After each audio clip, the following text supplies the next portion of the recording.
courtroom glittered with polished oak, cold brass, and the low electric thrill of public humiliation. It was the kind of room where legacies were dismantled in measured sentences, where a woman could be stripped of dignity without anyone raising their voice. And at the center of that exquisite cruelty sat Adrian Hart, relaxed in his tailored charcoal suit, one hand loose on the table, the other resting near Celeste Marrow, as if she were both trophy and witness. Evelyn sat across from him in cream silk and composure, her hands folded, her face unreadable. Victor Dane rose first. "My client," he said, each word sharpened to a legal gleam, "has spent months attempting to resolve this matter privately, only to face obstruction, emotional theatrics, and an unreasonable claim to assets Mrs.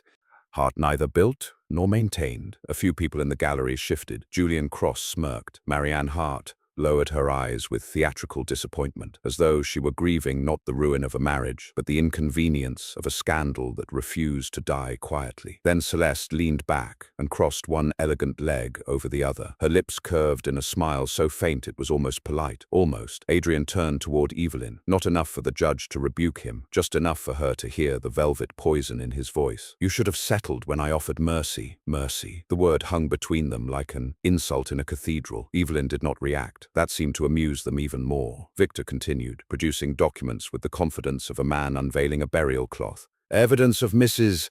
Hart's financial instability, her dependence, her inability to sustain the standard of living to which she claims entitlement." Julian actually laughed under his breath. Celeste did not bother to hide hers. And Adrian watched Evelyn the way conquerors watch monuments before demolition. Certain, pleased, surrounded. They were a perfect front. The husband, the mistress, the lawyer, the mother, the friend. Wealth beside beauty, beside pedigree, beside law. A united architecture of humiliation built for one purpose only, to make Evelyn feel small in a room designed to magnify defeat. For one suspended moment, it worked. The room leaned toward Adrian's version of reality. His allies glowed around him. His confidence thickened the air. Then Evelyn lifted her eyes, not wounded, not pleading, just waiting.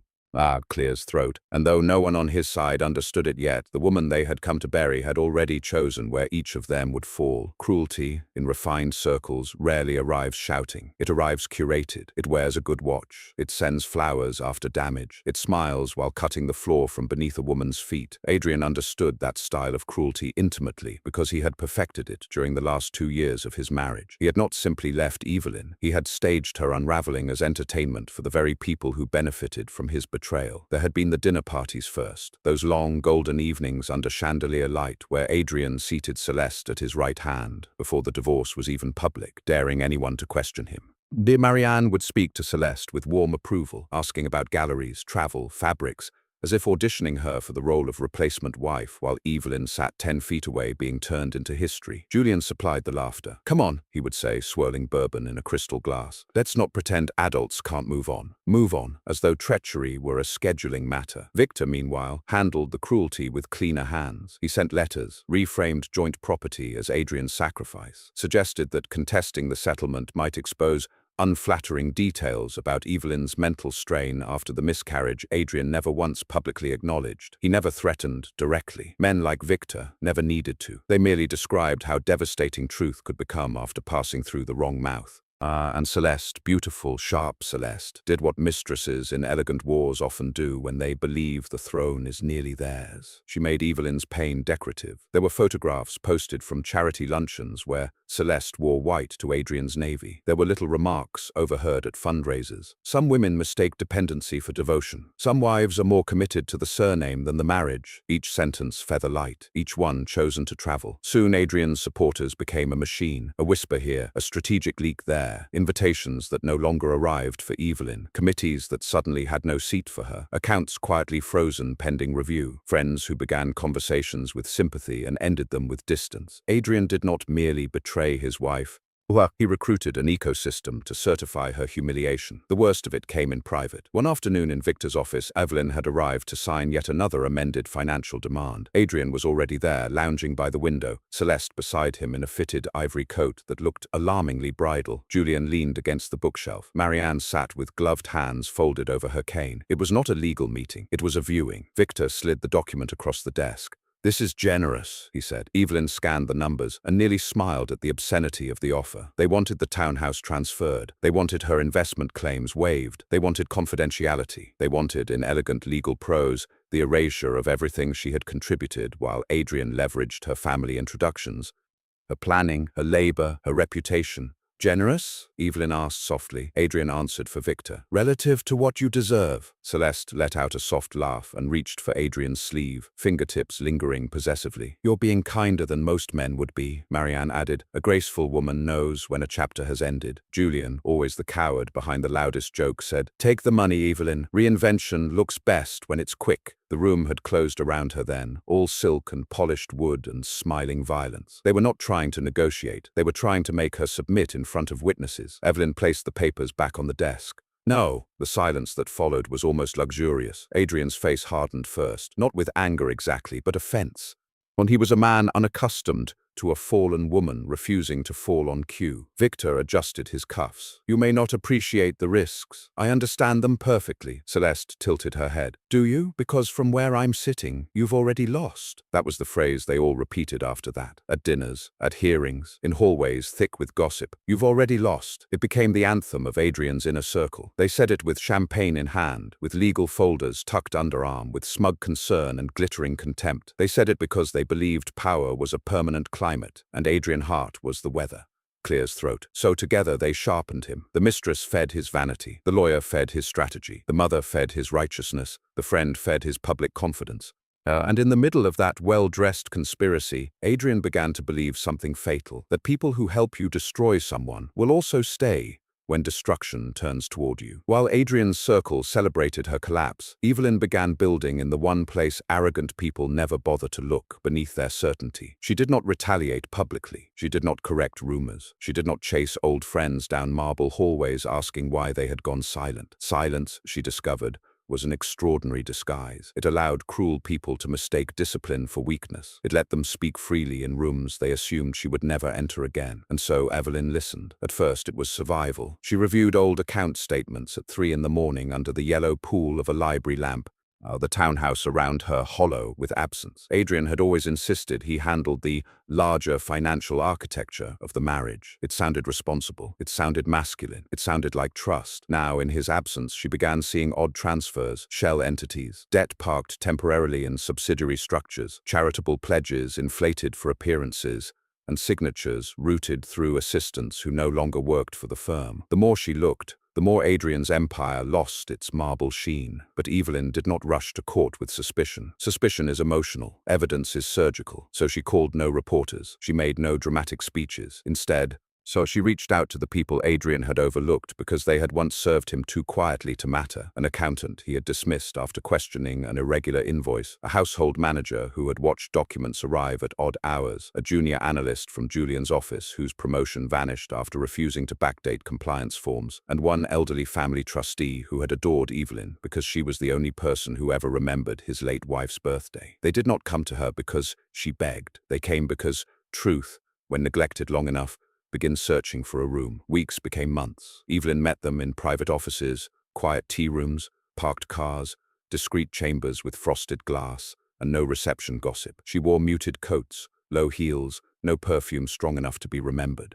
So she asked precise questions. She kept notes by hand. She learned which company Adrian had used to conceal liquidity loss, which investment had collapsed 6 months before he filed for divorce, which personal guarantees exposed him far beyond what even Victor seemed to know. And then the revelation that changed everything arrived not like thunder, but in a small, encrypted file. It came from someone inside Adrian's current circle. Not Celeste, not yet. A former executive assistant, recently pushed out after requesting severance, sent Evelyn metadata, correspondence logs, and copies of internal memos Adrian believed destroyed. They showed not just manipulation of marital assets, but active concealment of insolvency risk, while Adrian performed wealth in public and negotiated divorce from a position he no longer truly possessed.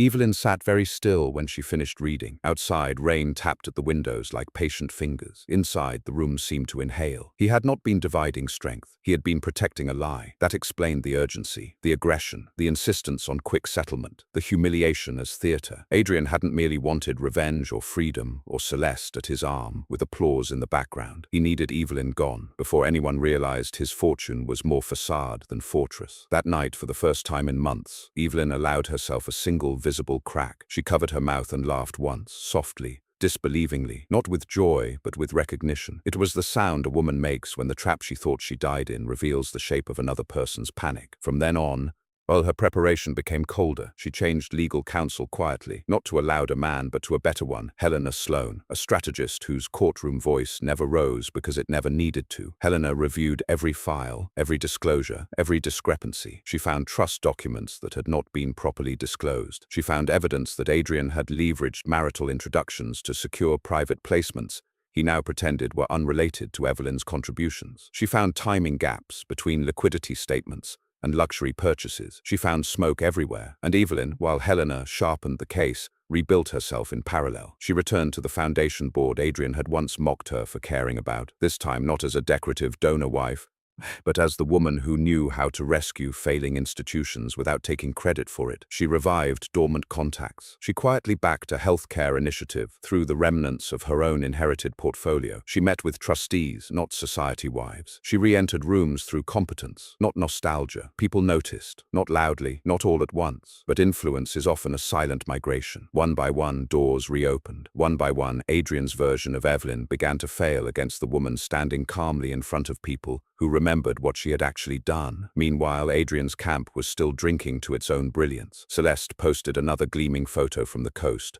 Julian bragged at a private club that the settlement would finish things by autumn. Marianne told anyone who would listen that Evelyn lacked the resilience required for serious society. Victor prepared arguments built on the assumption that Evelyn was isolated, underfunded, and emotionally exhausted. That assumption was their favorite luxury. It made them careless. They never imagined that while they were toasting Adrian's power, Evelyn was tracing the fault lines beneath it with white gloves and a steady hand. They never imagined the wife they mocked for being quiet had chosen quiet the way a general chooses to reign.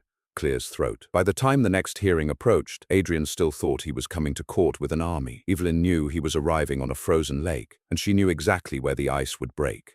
Success, even fraudulent success, creates a narcotic atmosphere around men like Adrian Hart. The praise becomes weather, the agreement becomes oxygen. After months of winning in public, he no longer merely appreciated loyalty, he assumed it. He assumed Celeste would remain exactly where she was now, beautiful, admiring, and attached to the side of his future. He assumed Victor would always convert moral rot into procedural advantage. He assumed Marianne would defend blood before truth. He assumed Julian would laugh, endorse, distract, and clap him on the shoulder in every room that mattered. And because Adrian assumed these things, he stopped testing them. There were signs, of course. There always are. One evening in his penthouse, the city spread beneath him like a kingdom made of light.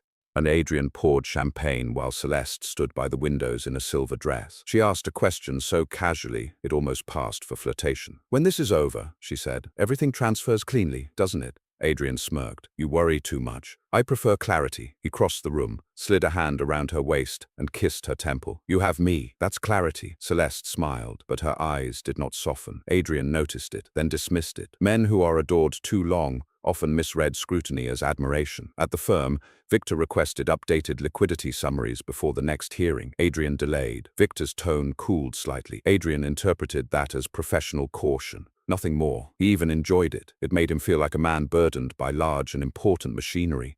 Thus Julian made a joke at lunch that didn't quite land. "Just make sure none of this turns into one of those ugly society implosions, yeah? I hate picking sides.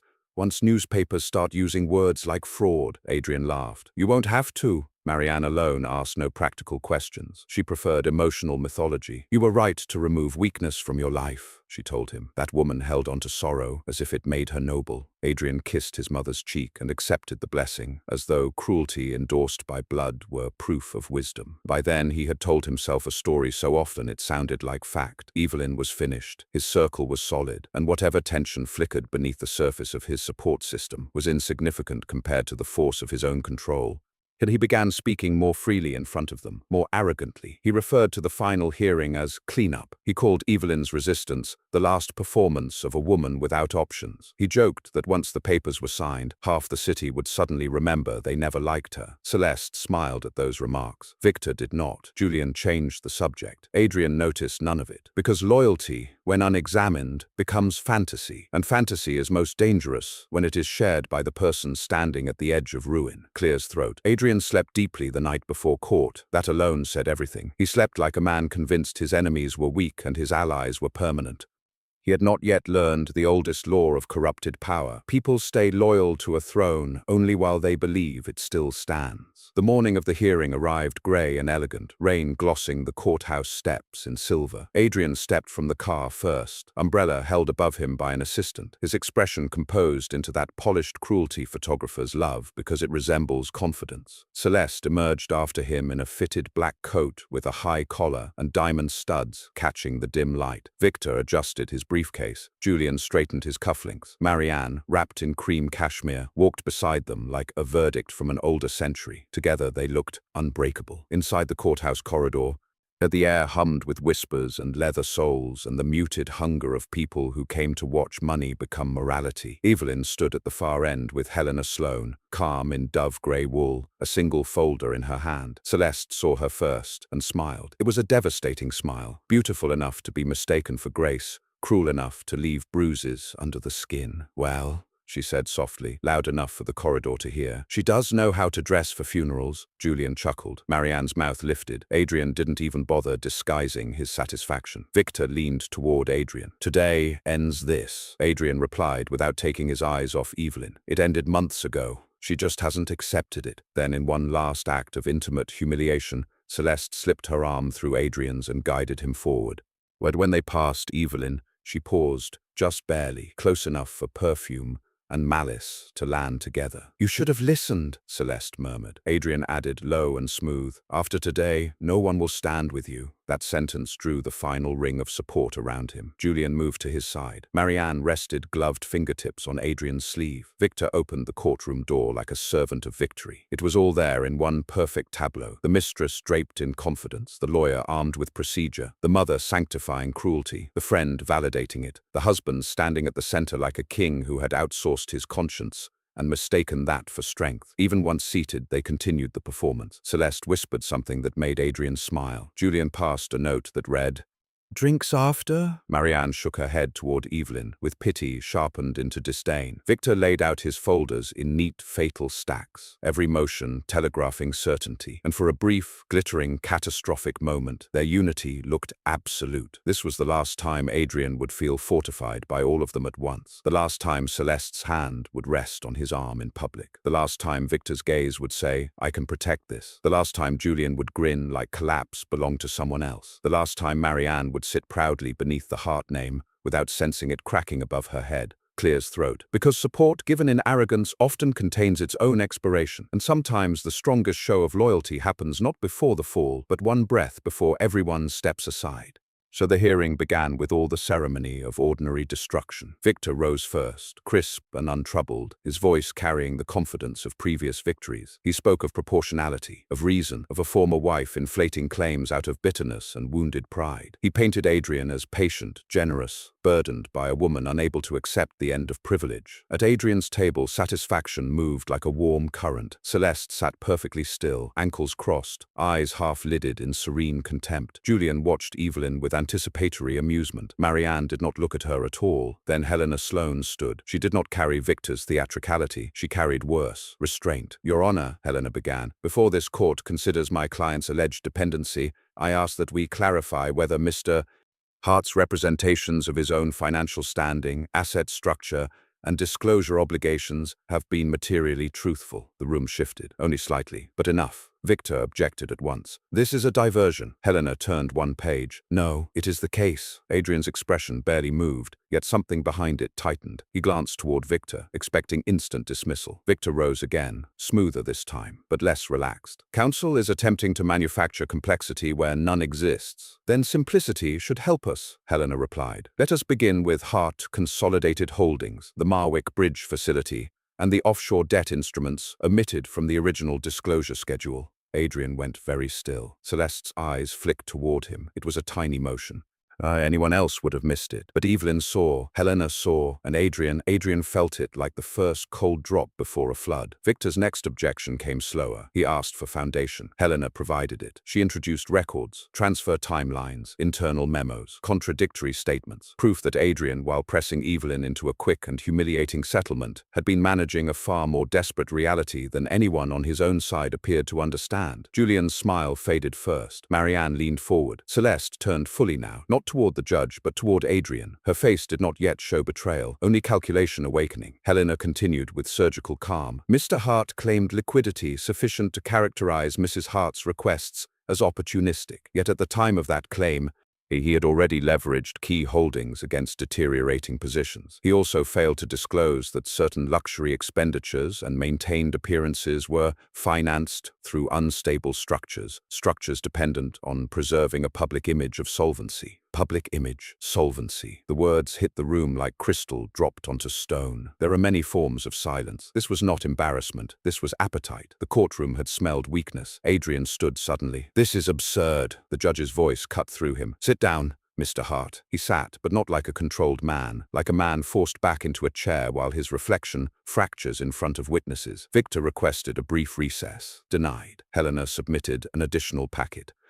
"We also present correspondence indicating urgency in settling the divorce not from generosity, but from concern that deeper review of marital asset valuation would expose concealed liabilities and misrepresented ownership structures." Victor blanched, not dramatically, but unmistakably. His hand, the hand that had spent years ruining people through paperwork, hesitated over the page. That was Adrian's first real moment of panic. He leaned toward Victor. "Say something." Victor did not answer immediately. He was reading, rereading, realizing, and in that tiny delay, Adrian understood something horrifying. His lawyer had not known everything. The room tilted. Celeste watched Victor's face more closely than Adrian's now.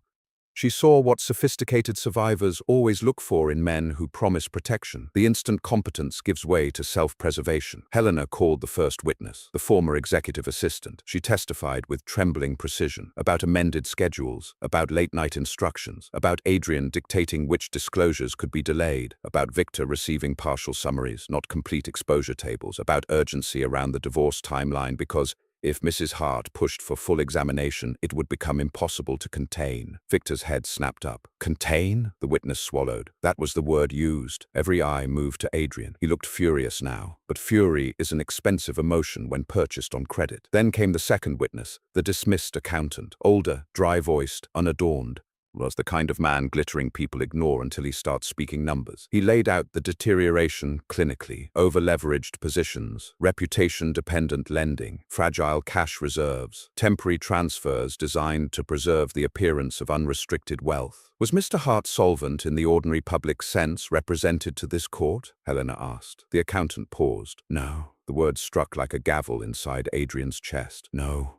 No, he was not what he had pretended to be. No. The fortune was not intact. No, the empire was not whole. No, the confidence around him had not been built on granite, only glass, only angle, only delay." Julian exhaled slowly and leaned back, distancing himself without moving far. Marianne gripped her cane so tightly, the knuckles whitened beneath her rings. To Victor whispered something too low to hear, but whatever it was, it did not comfort. And Celeste withdrew her hand from Adrian's sleeve. It was the smallest betrayal in the room. It felt like a blade. Adrian turned to her at once, voice hushed and ragged. "This is a tactic. Don't react to this." Her eyes stayed on the documents. "You told me the filings were clean. They are manageable." "That's not what I asked." Helena kept speaking, the evidence stacking with merciless elegance. Emails, misdirected funds, asset inflation, settlement pressure, strategic image maintenance. Not all of it criminal, perhaps, but enough of it deceptive. Enough of it unstable, enough of it humiliating to split the room between those who smelled blood and those calculating escape routes. Then the true collapse began. Victor requested permission to confer with his client. Granted. The courtroom buzzed as Adrian and Victor huddled in a ferocious whisper. Adrian's mask was gone now. Up close, he looked less like a titan and more like a man who had been caught performing himself. Victor's face had hardened into legal anger, the special fury of a professional who realizes he may have been used as insulation by the very client who paid him. "You withheld exposure," Victor said too sharply. "I withheld timing." You let me walk into court blind. I told you enough. Victor stared at him. You told me what protected you. Adrian's lips parted. For a moment he had no language. Men like him always think truth will destroy others first. Across from them, Celeste stood. At first, Adrian thought she was adjusting her chair. But then she stepped away from the table entirely. Every instinct in him flared. Celeste! She did not answer. She walked to the side aisle, turned and looked back at him with a face he had never seen before. Not adoring, not amused, not even angry. Merely clear. You lied to me, she said. The courtroom heard it. Adrian's voice dropped to a hiss. Sit down. No. That word was somehow worse than the accountant's. Because numbers can ruin a man's finances. A woman saying no in public can ruin his mythology. Celeste's chin lifted. You said she was clinging to a life you paid for. You said she was trying to extort what was already yours. You said everyone knew the truth. It is the truth. Then why does your lawyer look shocked? Victor looked away. That was betrayal number 2. Not loud, not dramatic, but devastating.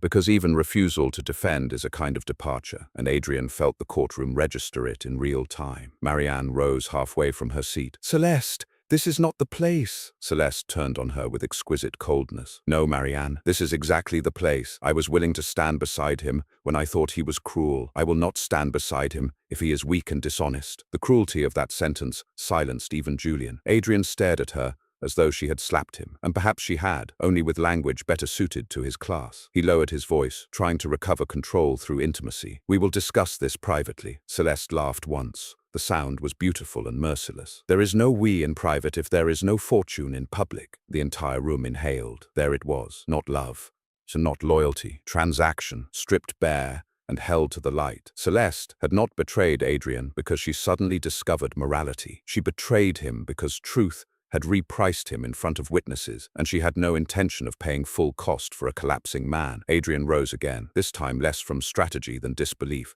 After everything, Celeste cut in. You paraded me beside you because you wanted everyone to believe your choice had elevated you. You told me she was finished. You told me your world was secure. You told me I was stepping into power. Her eyes flicked toward Evelyn then, and for the first time there was something like discomfort in them. Not compassion, not yet, but shame's expensive cousin, recognition. You didn't replace her, Celeste said quietly. You built me on top of a lie. A tremor ran through Adrian's mouth. You enjoyed every second of this. Yes, she said, when I thought you were winning. The honesty was obscene. Julian, sensing the room's movement, began gathering his things. Slowly, subtly, Adrian saw it. Julian paused with a look that belonged to a man deciding whether cowardice should be visible or efficient. I think, he said carefully, it may be prudent for me to not be seen as entangled in this until matters are clarified. Adrian blinked at him. Entangled? Julian gave the helpless smile of every social opportunist who ever mistook proximity for deniability. You understand how it looks. Adrian almost lunged across the table. How it looks? You sat in my house. You backed every move. Julian's voice hardened. Not with courage, but with fear. Because I believed the underlying structure was sound. There it was again. Not friendship, structure, risk, optics, exit strategy. Marianne spoke next, but even she sounded less certain. Adrian, perhaps if there are irregularities, this should have been handled with more discretion. He turned to her in outright shock. Mother, her face tightened. Do not take that tone with me. I defended you against gossip. I did not consent to public disgrace. Public disgrace. Not what he had done, not what Evelyn had endured, not the cruelty, only the embarrassment of exposure. Even his mother's loyalty was made of mirrors. He looked to Victor one final time. Fix this. Victor closed the file. No man who bills by the hour enjoys working for free in a sinking ship. My advice, Victor said, each word clipped and distant now, is that you stop speaking. Adrian's whole body recoiled. That was the moment, the true moment. Not when the documents landed, not when the witness spoke, not even when Celeste stepped away. The moment came when Adrian looked around for a single familiar face to reinforce the old reality and found only retreat. His mistress had withdrawn, his friend had detached, his mother had chosen reputation over son, his lawyer had shifted from shield to distance, and across from him sat Evelyn, still, elegant, untouched by the chaos she had unleashed, because she had not unleashed chaos at all. She had simply opened the curtains. Adrian's breathing changed. It grew audible, uneven, human in the least flattering way. He looked suddenly older, as though arrogance had been performing youth on his behalf. Had he tried to speak to Evelyn then, perhaps out of rage, perhaps out of desperation? "You did this!" Evelyn met his eyes. There was no triumph in her face, which somehow made it worse. "No," she said softly. "You built this. I only refused to drown under it." The judge called for order. Proceedings continued. Remedies would be discussed, further review scheduled, interim restrictions considered. But Adrian barely heard any of it. Men used to applause often cannot process collapse in language. They process it in absence. Celeste picked up her handbag. The soft click of the clasp sounded like a vault sealing shut. She approached the bench only long enough to inform the court, through counsel, that she did not wish to be associated with any prior public characterizations of Evelyn Hart and would cooperate if contacted regarding financial representations made in her presence. Adrian looked at her as if staring into a foreign country. "You would testify?" Celeste's answer was colder than shouting. "I would survive." Then she walked out, not quickly, not dramatically, gracefully, which made it unbearable. Julian slipped away minutes later with a text already forming in his hand, no doubt to distance, disclaim, and reposition. Marianne remained seated but moved her chair an inch away from Adrian, as if disgrace might be contagious through fabric. Victor no longer whispered strategy, he whispered warnings. And Adrian sat in the wreckage of a united front that had dissolved in under an hour.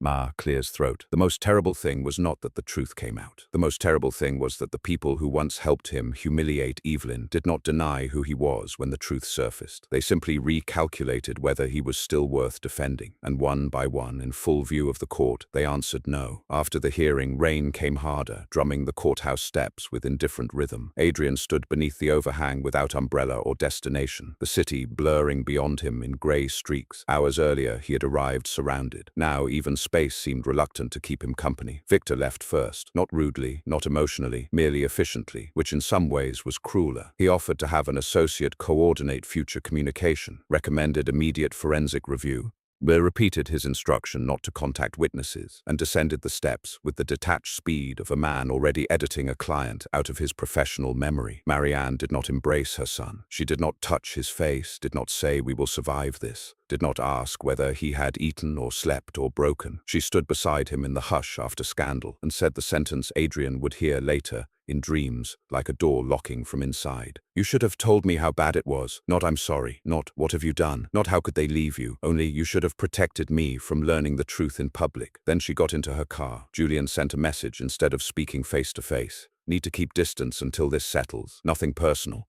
Nothing personal, the preferred hymn of disloyal men who profit from intimacy and flee from consequence. Adrian read it twice, as if repetition might turn it into a joke. It did not. He called Celeste next. Once, twice, 6 times. No answer. The 7th call went directly to voicemail. He stared at the screen so long his own reflection overtook it. Wet-haired, bloodless, no longer expensive-looking but merely tired. At some point he laughed, a cracked, private sound, disgust and disbelief grinding together. Then he drove to the penthouse and found half her wardrobe gone. Not all of it. That would have been sentimental. Celeste was too intelligent for drama that did not appreciate in value. She had taken what mattered, left what didn't. The apartment felt curated even in abandonment. A crystal vase, a silk scarf on the chaise, the faint ghost of perfume, evidence of a woman who had already converted herself from companion into memory without leaving fingerprints of grief. On the dining table sat a single envelope. Inside was a handwritten note in Celeste's elegant script. "You taught me that attachment should always follow advantage." I finally listened. See, Adrian crushed the note in his fist, then smoothed it again, then crushed it harder. Rage requires an audience to feel complete. Alone, it curdles into humiliation. Night fell. The city lights returned like mockery. Adrian poured whiskey and discovered his hands were shaking. He paced rooms he had once used to impress people. Rooms Evelyn had chosen art for. Rooms Celeste had posed in. Rooms now so quiet he could hear the tiny mechanical click of the thermostat adjusting.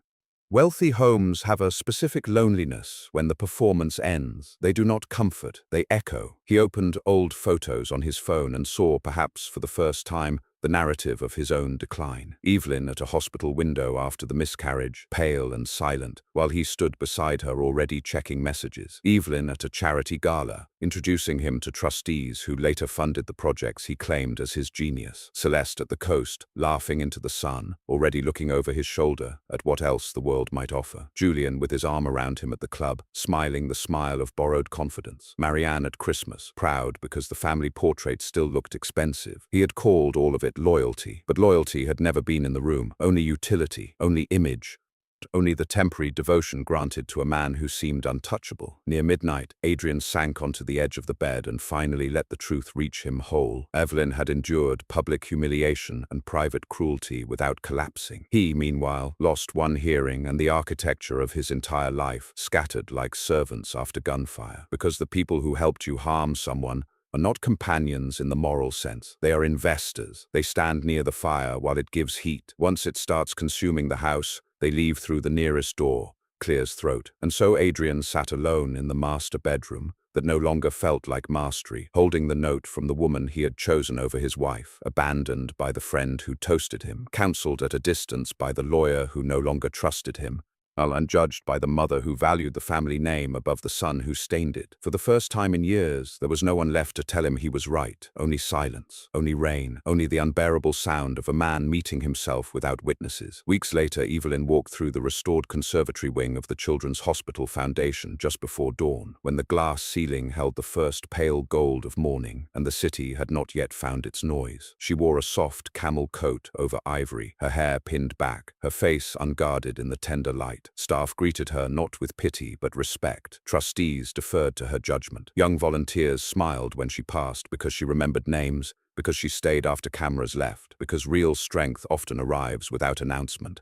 Yet Adrian's collapse continued elsewhere, in filings, in whispers, in invitations no longer extended. But Evelyn did not build her life around watching him fall. That was the final refinement of her revenge. She outgrew the need to witness every consequence. Helena joined her by the windows with updated papers. "You're in a very strong position." Evelyn looked out at the waking city. "I know. Not arrogance, not relief, just truth. There is a kind of victory louder stories prefer, the screaming kind, the theatrical kind, the kind soaked in spectacle. But Evelyn's victory was rarer, and perhaps more punishing. She did not become cruel in response to cruelty.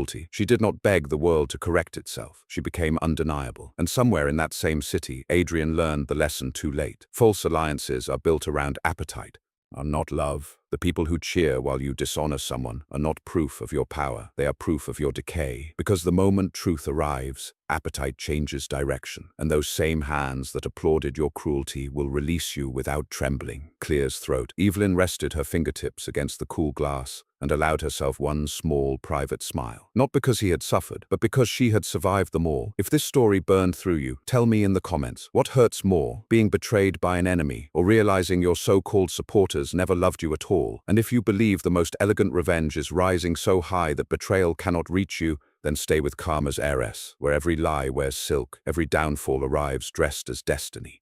And every woman who is underestimated learns exactly how powerful silence can become. Like, comment, subscribe, and come back for the next reckoning.